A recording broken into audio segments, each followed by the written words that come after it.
This is Joseph Drust, and welcome back to another episode of Ask ZBrush. So we had a question sent in asking, is there a way to easily select between subtools in the viewport? So to start off, I just have ZBrush loaded up, and I just have the Searchlight model here loaded in. And the question is asking about selecting the different subtools while you're in your viewport over here.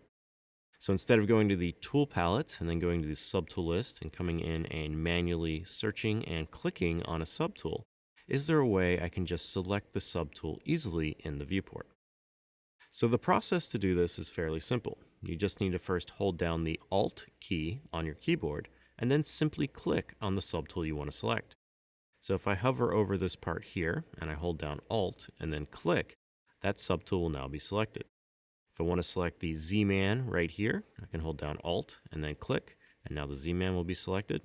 If I want to select this bolt part here, just hold down Alt and click, and then that part will be selected. Now, in addition to the Alt and clicking process to select a subtool, you can also press the N key on your keyboard.